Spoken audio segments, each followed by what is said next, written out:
kun on tulossa pääsiäinen.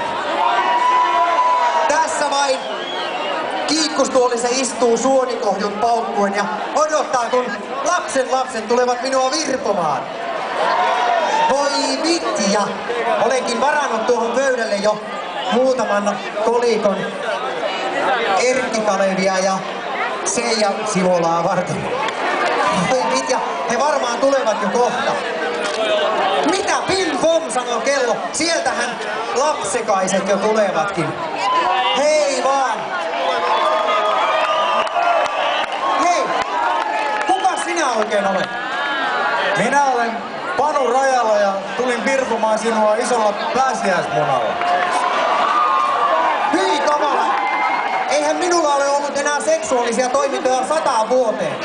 Älä välitä, olen minä virponut vanhempia. Ketä mukaan?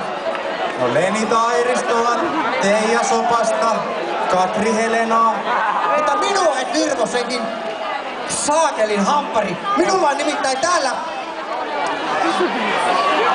Raamatun ylälaatikossa mies vainaaltani jäänyt.